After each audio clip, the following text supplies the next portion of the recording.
The year is 376. On the northern bank of the Danube, Roman border commanders are watching something they have never seen before. Not a raiding party, not a war band testing the defenses. Hundreds of thousands of Goths, warriors, women, children, entire nations have appeared at the river's edge, desperate to cross. These were people who had spent generations resisting Roman power. Now they were begging for it. Their king was dead.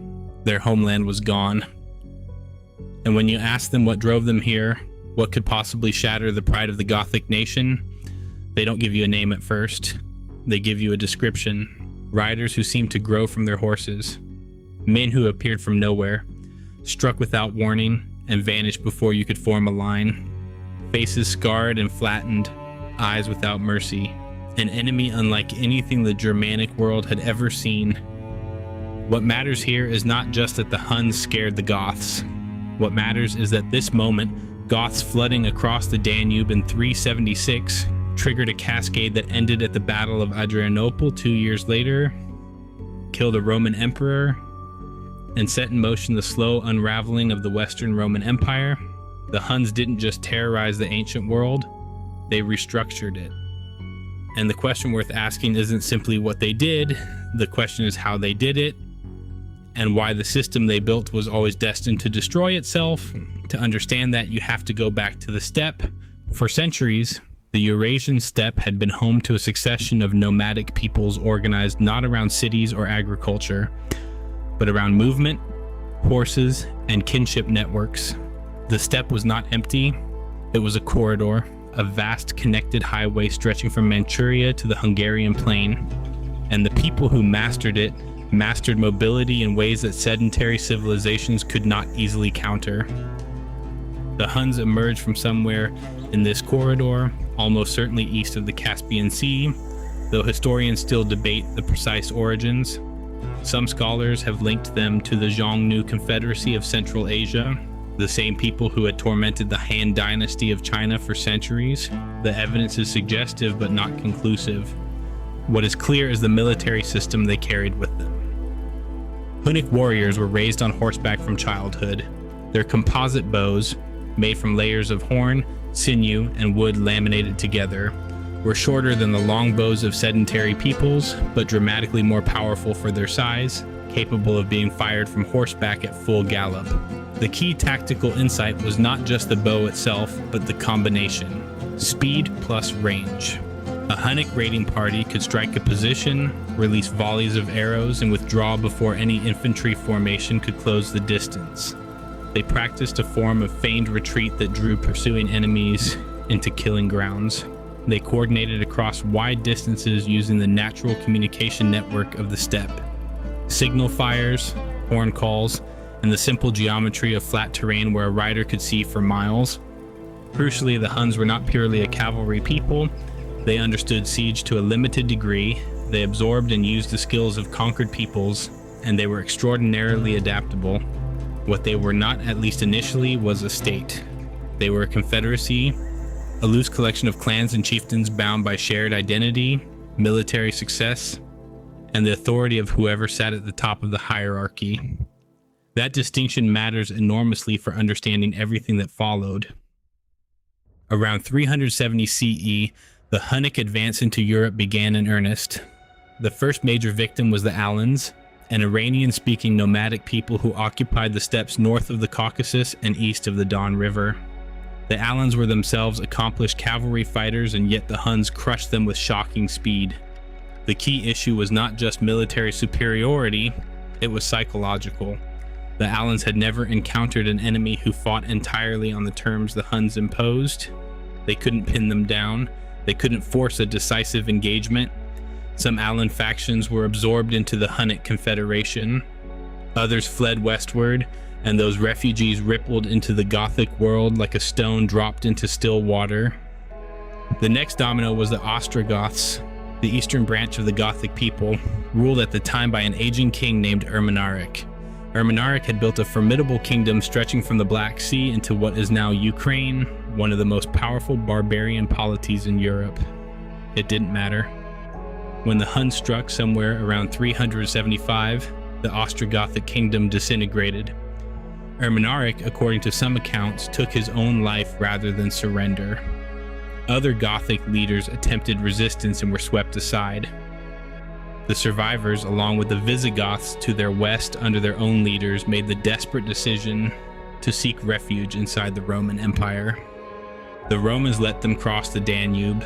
That decision, born of short-term political calculation and long-term institutional failure, led directly to the Gothic revolt of 376 to 382 and the catastrophe at Adrianople. But the Huns themselves did not immediately push deep into Roman territory.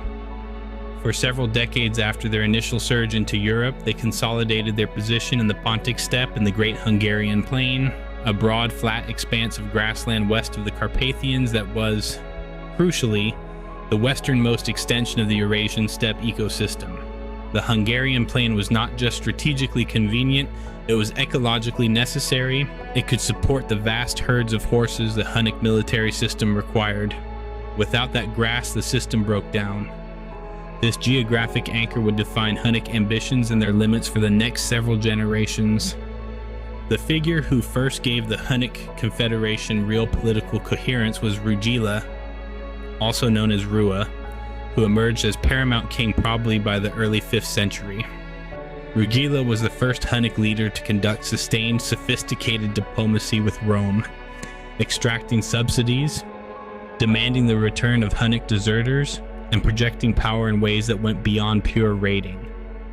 He was also the uncle of 2 young princes who would inherit everything he built, Attila and Bleda.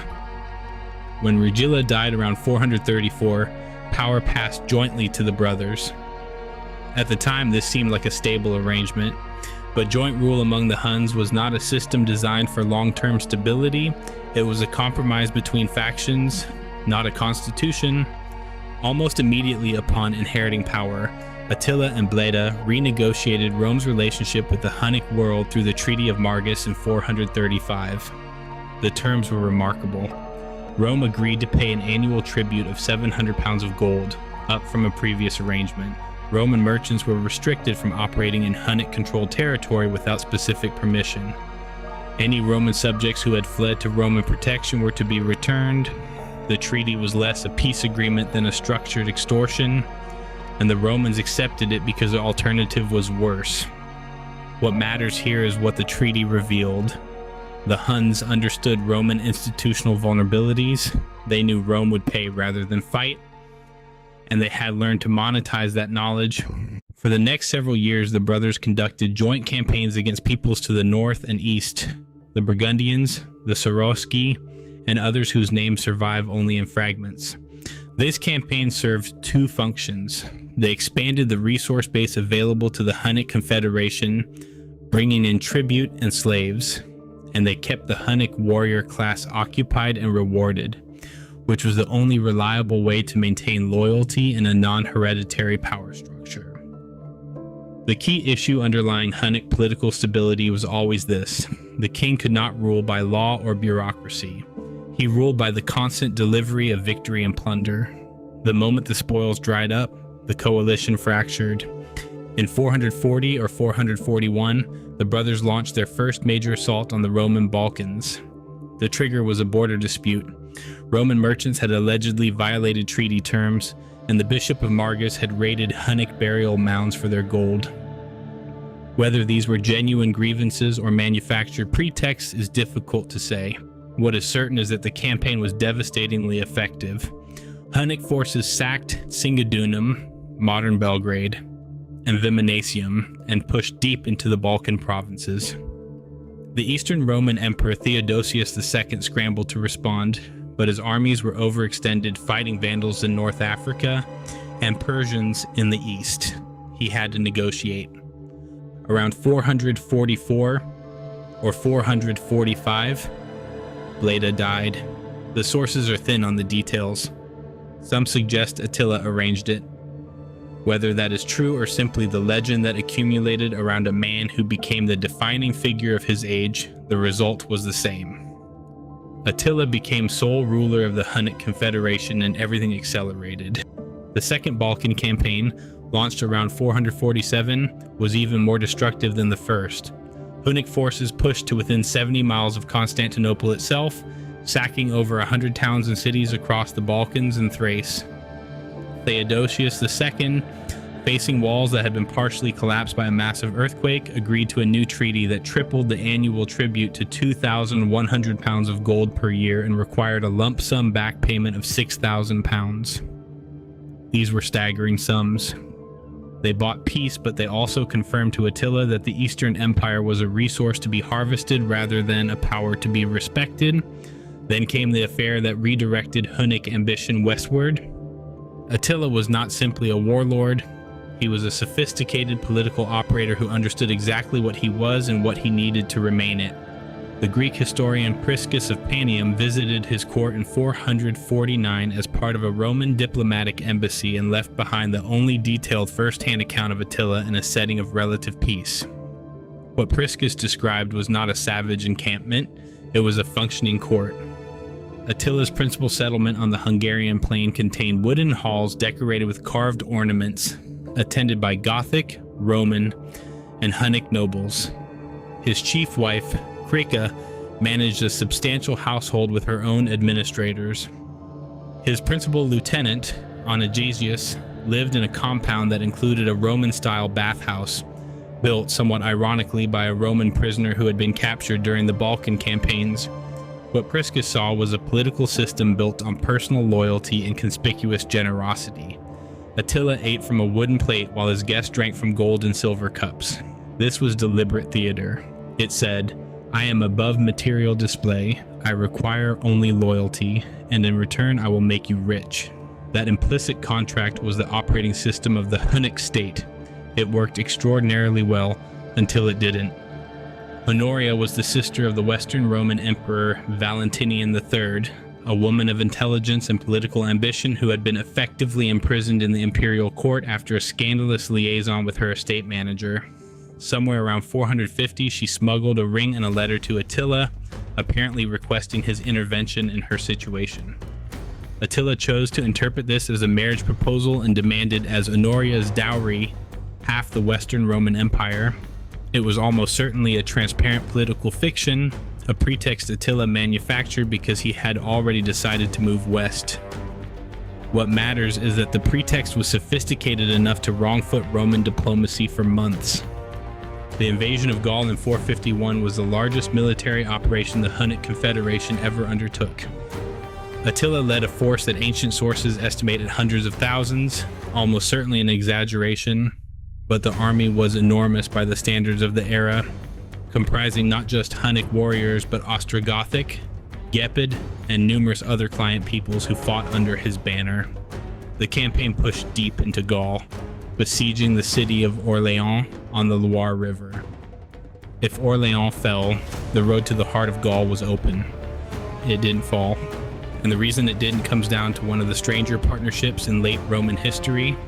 Flavius Aetius was the last great general of the Western Roman Empire, a man who had spent years as a political hostage among the Huns in his youth, spoke their language, understood their tactics, and had once used Hunnic mercenaries to prop up his own political position in Rome. He knew Attila personally. And in 451, he assembled a coalition that should not have been possible. Roman legions fighting alongside Visigothic warriors under their king Theodoric I, peoples who had been enemies within living memory, united by the common threat that Attila represented. The relief of Orléans forced Attila to withdraw east, and the two armies met on the Catalonian plains, somewhere in modern Champagne, in late June of 451.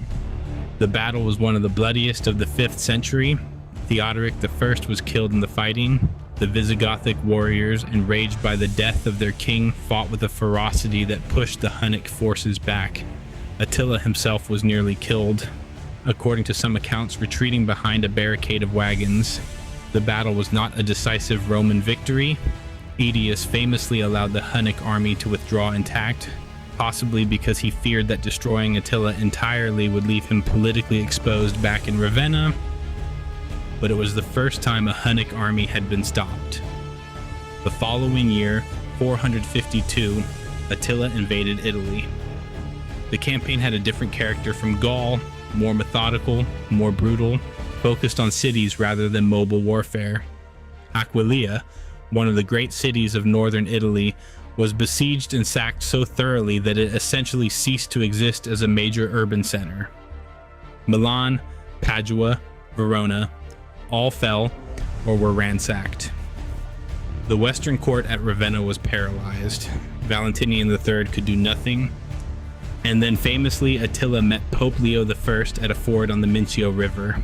The Pope had ridden out from Rome to negotiate personally. Attila turned back. Why? The hagiographic tradition says Leo worked a miracle that Saints Peter and Paul appeared in vision behind the Pope and terrified the great conqueror. The more prosaic explanation combines several factors. The Italian campaign was running low on supplies. Disease was sweeping through the army. An Eastern Roman force had crossed the Danube to attack Hunnic territory from the rear. And Attila's army had already accumulated enormous plunder. Retreating made operational sense, but the meeting with Leo I captured the imagination of contemporaries and became one of the defining images of the age. The last defender of civilization facing the scourge of God. Attila died in early 453. The circumstances were deeply anticlimactic for someone of his legend. He had taken a new wife, a woman named Ildico, and was found dead the morning after the wedding feast, likely from a hemorrhage, possibly exacerbated by heavy drinking. There was no great battle, no dramatic last stand, just a body in a wedding chamber. And that was where the system's fatal flaw finally became visible. Attila left behind multiple sons, Elac, Dengizic, and Ernak among them, and no mechanism for determining which of them should rule. The Hunnic system had been built entirely on Attila's personal authority, his ability to attract loyalty, deliver victory, and distribute reward. That authority could not simply be transferred. It had to be re-earned by whoever inherited the title. And Attila's sons were not Attila. The subject peoples had been watching carefully. The Gepids, led by their king Ardric, who had been one of Attila's most trusted lieutenants, rose in revolt almost immediately.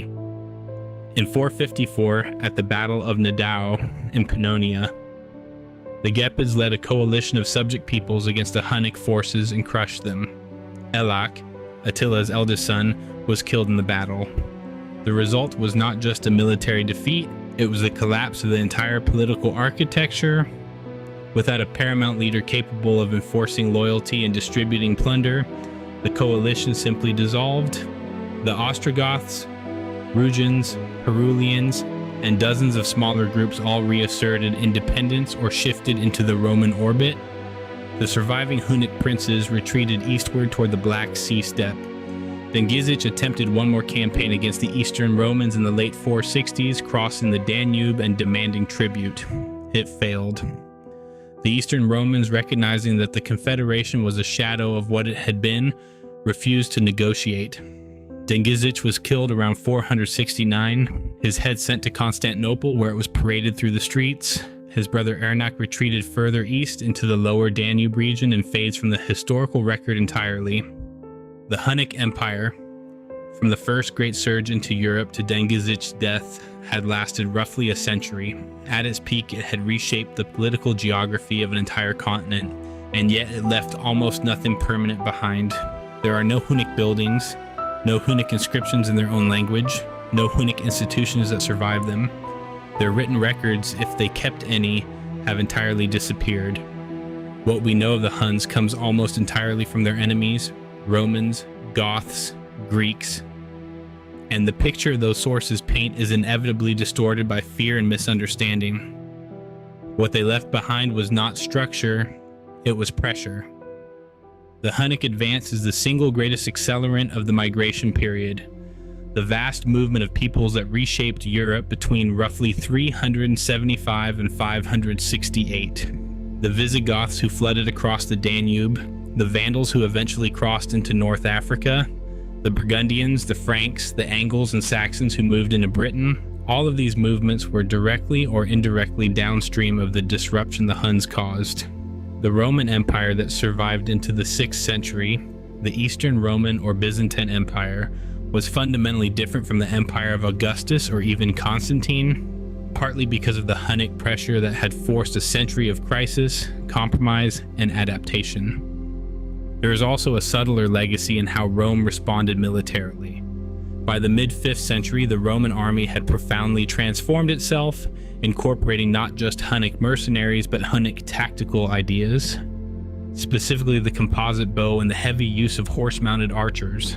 The federati system, which integrated entire barbarian units under their own commanders into Roman service, was already underway before Attila. But the Hunnic campaigns accelerated and deepened it. The late Roman army that fought at Chalons in 451 bore only a structural resemblance to the legions that had once held the Rhine. And then there's the myth of Attila himself, perhaps the most durable legacy of all. The legend of the Scourge of God, the man who terrorized 2 empires and met a pope on the road and turned back, proved irresistible to storytellers across the following centuries. He became a figure in Norse sagas under the name Atli. He appeared in the German Nibelungenlied, barely disguised. Medieval chroniclers used him as a convenient symbol of divine punishment visited upon a sinful civilization. Modern popular culture has kept him alive as a synonym for unstoppable destructive force. The reality, as the account of Priscus makes clear, was considerably more complex. Attila was cruel, certainly. The campaign devastation he inflicted on the Balkans was real and catastrophic. But he was also politically shrewd, culturally aware, and capable of the kind of long-term strategic thinking that purely opportunistic warlords rarely manage. He understood what Rome was and how it worked. He understood what his own confederation was and what it needed. His tragedy, if it can be called that, was that he built a system entirely around himself and never solved the succession problem that would destroy everything he had constructed.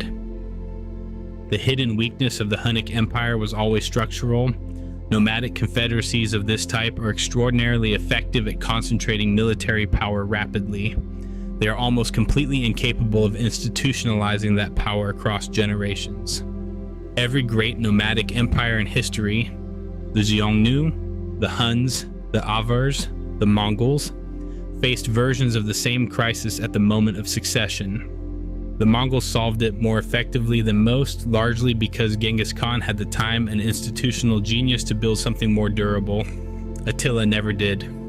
Whether he lacked the time, the inclination, or simply the models to draw from is impossible to say with certainty. What the Hunnic story ultimately illustrates is how a system optimized for one environment, the open steppe, constant movement, decentralized raiding, could achieve spectacular results when deployed against a world not designed to counter it, and yet carry within that very optimization the seeds of its eventual failure. The Huns were not destroyed by Rome, they were destroyed by the internal logic of what they were. When Attila died, there was no institution to hold the pieces together. There was only the memory of what he had been, and that, however powerful, was not enough. The last image the historical record gives us of the Hunnic world is Dengizic's severed head being carried through the streets of Constantinople in 469. The crowds watched it pass. They had lived through a century in which this people had seemed capable of ending everything. And now the head of Attila's son was a curiosity, a trophy, a spectacle for a Thursday afternoon. Empires are not only built by their founders, they are sustained or destroyed by what comes after. And what came after Attila was nothing capable of filling the space his personality had occupied. The system had no backup, it had no redundancy, it was one man deep. That was always the truth about the Huns that Rome could never quite see while they were still dangerous. The very thing that made them terrifying, the total concentration of authority in one extraordinary individual, was the same thing that guaranteed they could not last.